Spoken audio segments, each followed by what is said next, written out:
الحمد للہ رب العالمین، الصلاۃ والسلام علی سید الانبیاء والمرسلین،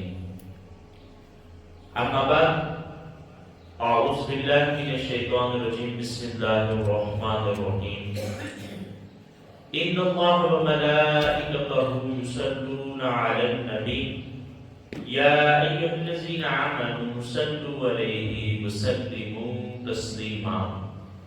الصلاۃ والسلام علیک یا سیدی یا رسول اللہ وعلی آلک واصحابک یا حبیب اللہ۔ الصلاۃ والسلام علیک یا نبی اللہ وعلی آلک واصحابک یا رحمۃ للعالمین۔ اللہ رب العزت کی حمد و ثنا اور آقا علیہ الصلوۃ والسلام کی بارگاہ میں گلہۂ عقیدت پیش کرنے کے بعد نہایت ہی معزز و محترم سامعین حضرات، سورۃ نساء پارہ نمبر 5 کا دوسرے رکوع کی بات کر رہے تھے۔ اللہ رب العزت نے ارشاد فرمایا، یا ایھا الذین آمنوا، اے وہ لوگ جو ایمان لائے ہو، لا تأکلوا اموالکم، تم مال کو نہ کھاؤ، بینکم بالباطل، ایک دوسرے کا ناجائز طریقے سے۔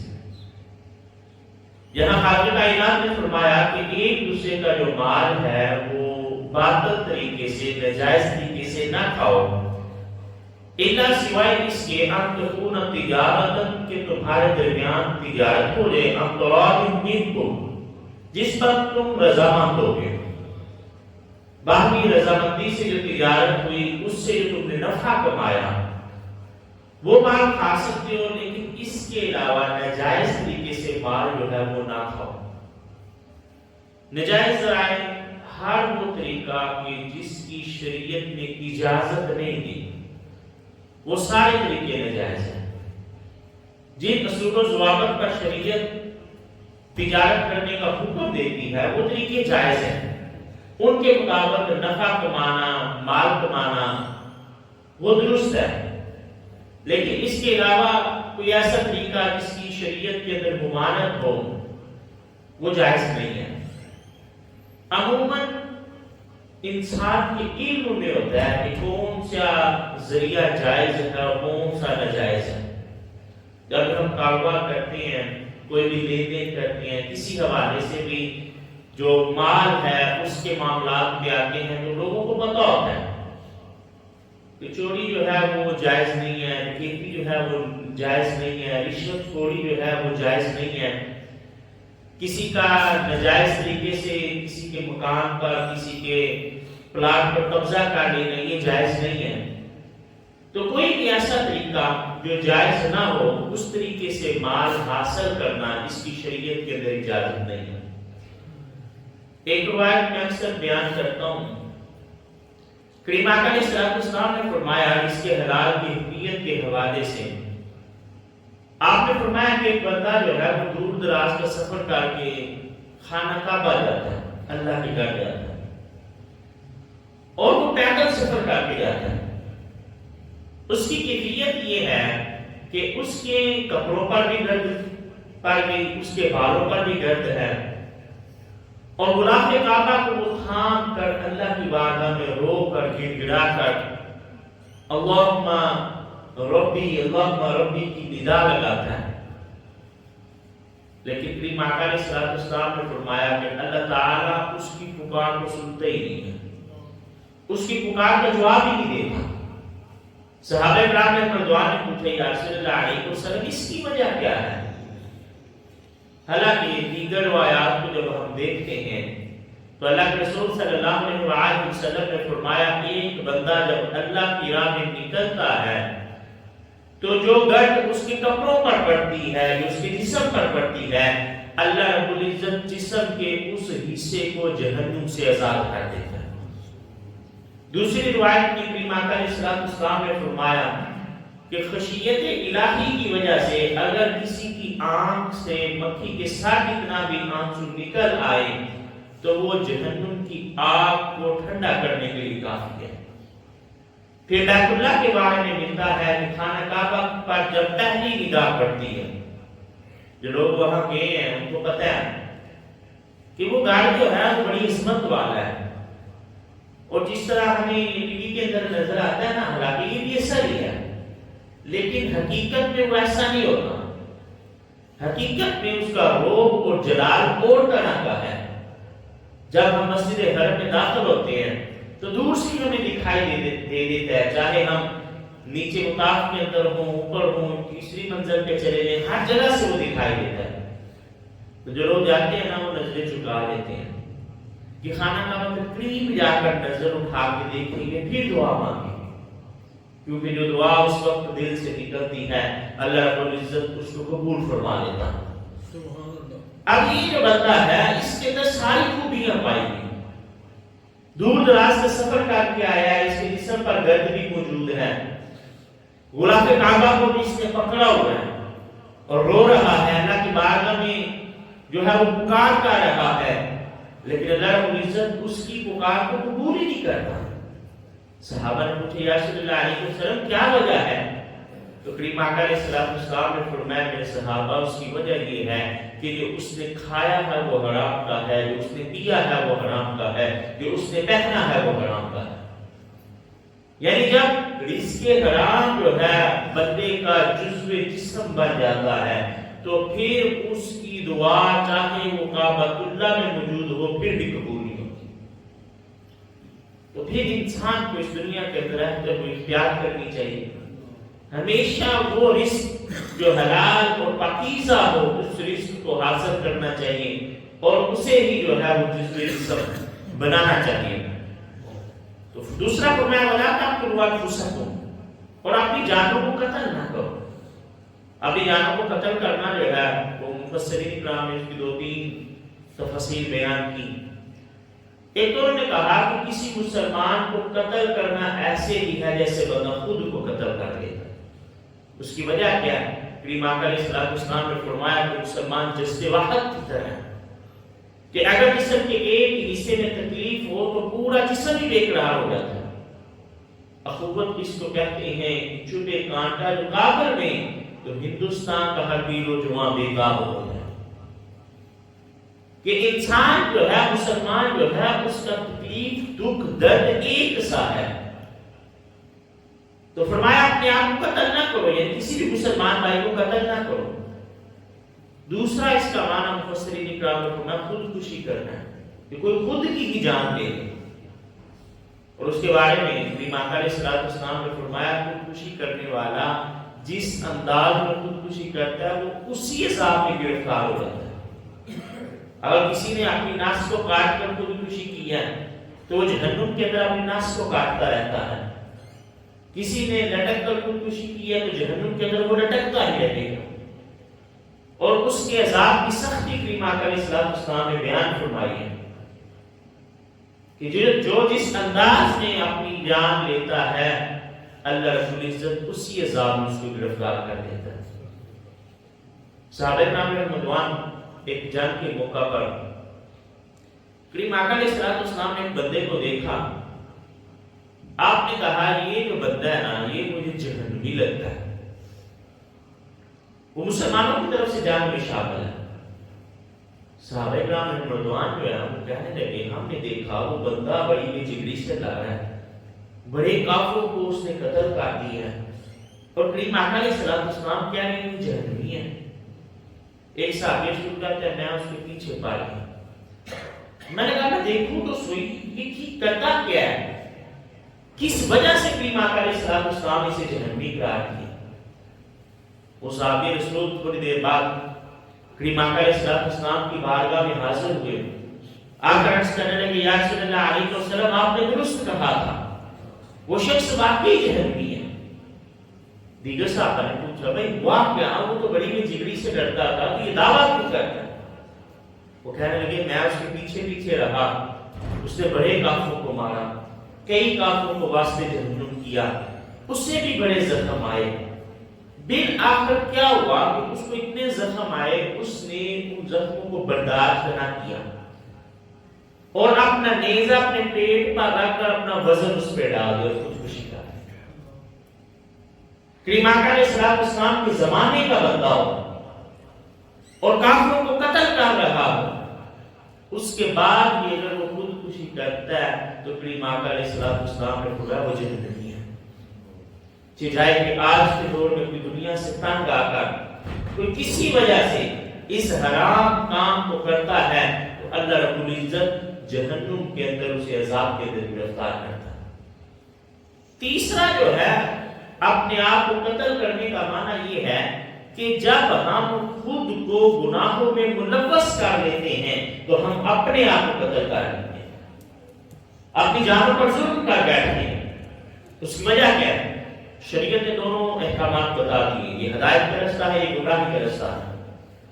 ہر بندہ جو ہے اس کا دل اس کی گواہی دیتا ہے کہ یہ جو کام میں کر رہا ہوں یہ صحیح ہے یا یہ غلط ہے، اس کے باوجود بندہ خود کو ہلاکت میں ڈال دے، گناہوں کے کاموں کی طرف چل پڑے تو یہ اس نے خود کو ہی قتل کر دیا، اس نے اپنے آپ کو عذاب کے اندر گرفتار کر دیا۔ ان اللہ بے شک اللہ کان بکم رحیما، اللہ کو تمہارے ساتھ رحم کا ارادہ رکھتا ہے۔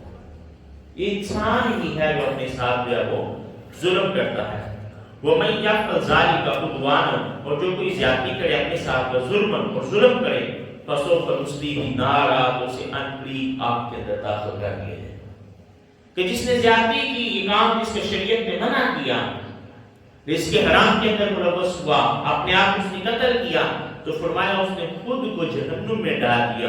وَكَانَ ذَلِكَ لِلَّهِ يَسِيرًا، اور اللہ کے لیے یہ کام آسان ہے، وہ تو قدرت والا ہے نا، اس کے لیے کسی کو عذاب دینا بھی آسان ہے، کوئی اس کا بگاڑ نہیں سکتا۔ تو بندہ کہے کہ نہیں میں جہنم میں نہیں جاؤں گا، اس کے سامنے کوئی مشکل نہیں ہے کہ اس ساری دنیا کو بھی جہنم میں ڈال دے، اور اگر وہ کسی پر رحمت کا معاملہ کرے تو یہ بھی اس کے لیے آسان ہے۔ آگے آئے کہ آگے ان اگر تجتنبوا، تم بچتے رہو، کبائر ما تنہون عنہ، بڑے بڑے گناہوں سے جن سے تمہیں منع کیا جاتا ہے، نکفر عنکم سیئاتکم، اور تمہارے چھوٹے گناہوں کو معاف فرما دیں۔ فرمایا اگر تم بڑے بڑے گناہوں سے بچتے رہو تو وہ تمہیں تمہارے چھوٹے گناہوں کو خود ہی معاف کر دیتا ہے۔ چھوٹے گناہ جو ہیں ان کی تو کیفیت یہ ہے کہ جو کام بڑے ہیں، بڑے کام کون سے ہیں، بڑے گناہ کون سے ہیں؟ وہ کام جس کا قرآن نے ذکر کر دیا ہو کہ یہ کام نہ کرو، اگر تو کرتا ہے تو وہ گناہ کبیرہ ہے۔ وہ کام جس کا شریعت کے اندر رسول اللہ صلی اللہ علیہ وسلم کی حدیث کے اندر بیان آ گیا کہ یہ کام نہیں کرنا، وہ کام گناہ کبیرہ ہے۔ اور تیسرا مفسرین کرام نے لکھا کہ وہ کام، وہ گناہ کا کام جس کو صغیرہ کر کے بندہ مسلسل کرتا ہے کہ اس کی تو خیر ہے، اس کا گناہ بھی کبیرہ گناہ کے اندر ہو جاتا ہے کہ بندہ گناہ کو یہ لگا جانا کوئی بات نہیں، یہ تو معمولی سا گناہ ہے، کیونکہ وہاں جب اعمال نامہ تولا جائے گا نا، وہاں پر چھوٹی چھوٹی نیکیاں بھی بندے کے لیے قابل رشک ہو جائیں گی۔ بندہ کہے کہ یاد نہ یہ اتنی نیکیاں کہاں سے آ گئی؟ اللہ رب العزت فرمائے گا میرے بندے یاد کر کے گزر رہا تھا، ایک پتھر پڑا ہوا تھا تو نے سائڈ پہ کر دیا، جسے تو نے نیکی نہیں سمجھا۔ وہ وقت کہ ایک بندے نے جس سے پانی مانگا تھا، فٹافٹ اٹھا اور تو اس کو پانی پلا دیا، معمولی چھوٹی چھوٹی نیکیاں۔ اسی طرح کچھ گناہ چھوٹے چھوٹے ہوتے ہیں، بندہ کہتا ہے یہ معمولی سے خیر ہے، اسی کوئی بات نہیں۔ اور میں یہ آپ کو عرض کیے دیتا ہوں، یہاں ہمارے ہاں کچھ بڑے گناہوں کو بھی لوگ چھوٹے سمجھتے ہیں، جن میں سب سے برا جھوٹ ہے۔ جھوٹ بولنا تو آج سرکاری سمجھا جاتا ہے، بندہ جھوٹ بولتا ہے لیکن کبیرہ گناہ ہے، اس کا قرآن کے اندر بھی اس کی ممانعت ہے، حدیث کے اندر بھی اس کی ممانعت ہے، لیکن بندہ کہتا ہے کہ یار بڑا فقار آدمی ہے، میں جھوٹ بولوں کوئی پکڑ ہی نہیں سکتا، میں نے اس کو بیوقوف بنا دیا، حالانکہ یہ کبیرہ گناہ ہے۔ لیکن اللہ رب العزت نے فرمایا کہ اگر تم بڑے گناہوں سے جن سے تمہیں منع کیا جاتا ہے بچتے رہو تو وہ تمہارے چھوٹے گناہوں کو خود ہی معاف فرما دے گا۔ کہ ایک نماز سے دوسری نماز کے درمیان جتنے چھوٹے گناہ ہوتے ہیں بغیر توبہ کے اللہ کو معاف کر دیتا ہے۔ ایک فرض نماز پڑھی ہے، پھر اس کے بعد دوسری میں ہو گیا ہے، اس کے درمیان کا جو وقت ہے وہ گناہ ہو گیا، اس سے اللہ بغیر معافی مانگے اس کو معاف کر دیتا ہے۔ ایک جمعے سے دوسرے جمعے کے درمیان بندے کے جتنے چھوٹے گناہ ہوتے ہیں وہ اللہ اس کو ویسے ہی معاف کر دیتا ہے۔ بلکہ اللہ رب العزت کی بندوں کے ساتھ یہ محبت ہے خالق کائنات نے گناہ کا لکھنا تدریجن رکھا. ہم نیکی کا ارادہ کرتے ہیں, نیکی نہیں کی, فرشتے کو حکم ہے جیسے ہی یہ ارادہ کرے اس کی ایک نیکی لکھ دو. نیکی کا ارادہ کیا, نیکی نہیں کی. یہاں ایک اور بڑی لطیف بات عقیدے کے حوالے سے عرض کیے دیتا ہوں. دل کے اندر ارادہ ہوا, اس کا خیال پیدا نہیں ہوا, اس کا آواز پیدا نہیں ہوئی, اس کا ہم نے اظہار نہیں کیا. خیال پیدا ہونے کا علم دائیں طرف والے فرشتے کو پتا ہے, اس سے وہ نیکی لکھ دی ہے. بھائی وہ فرشتہ جو اللہ کے مقرب ترین فرشتوں میں نہیں ہے, کرامن کاتبین جو ہے, ان کا مقام جبریل کے برابر نہیں ہے, ان کا مقام میکائیل کے برابر نہیں ہے, اسرافیل علیہ السلام کے برابر نہیں ہے. اس کے باوجود دل میں پیدا ہونے والے خیال کو وہ جانتے ہیں. تو امام الانبیاء علیہ السلام کے جو جبریل سے بھی افضل ہیں, ان کے علم کا عالم کیا ہوگا کہ یہ تو دل میں خیال پیدا ہوا, اس نے لکھ لی نیکی. اور جب بندہ وہ نیکی کر لیتا ہے نا, تو اس کو حکم ہے کہ اس کو 10 دفعہ لکھو کم از کم.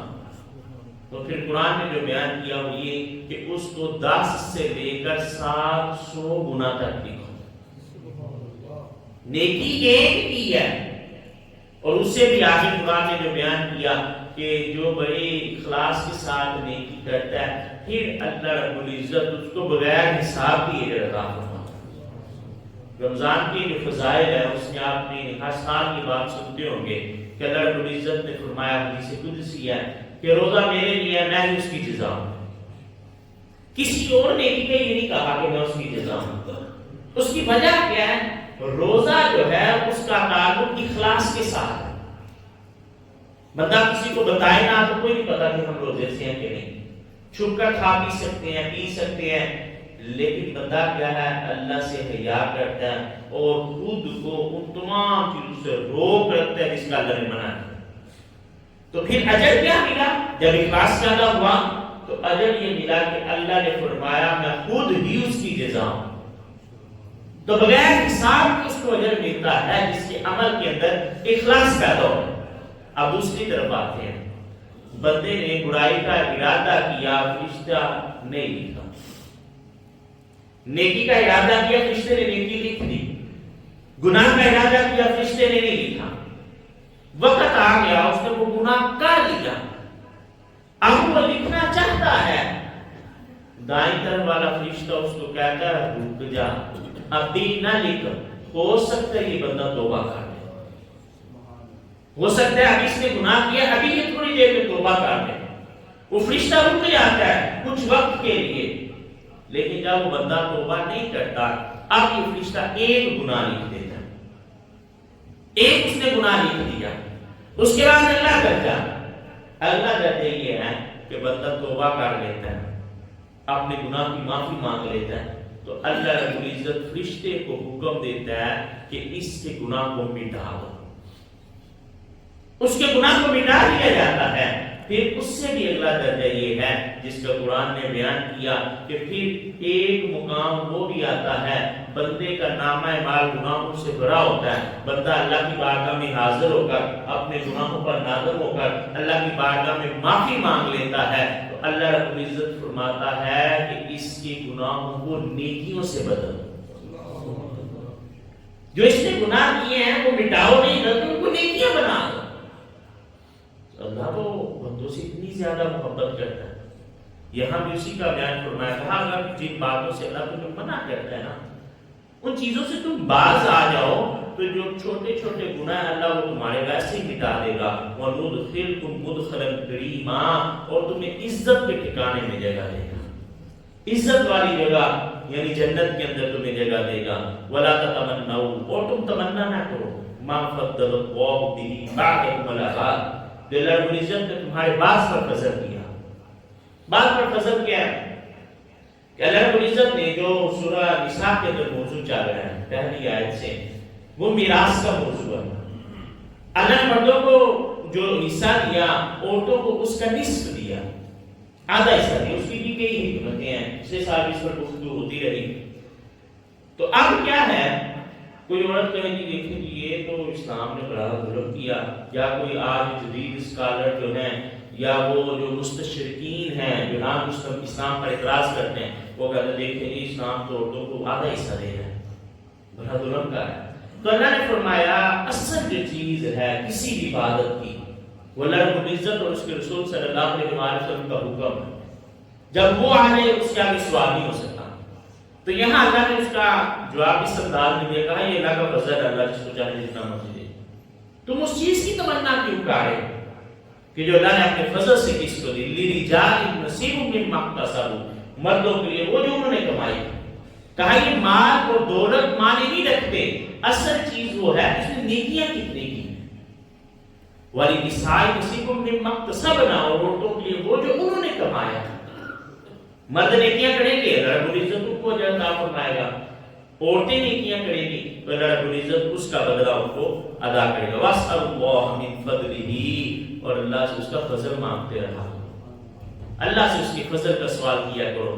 کریم آقا علیہ السلام نے فرمایا ہمیشہ اللہ سے اس کے فضل کا سوال کرو، کبھی بھی اللہ سے اس کے عدل کا سوال نہ کرو، کیونکہ جو بندہ بھی جنت میں جائے گا اللہ کے فضل سے جائے گا۔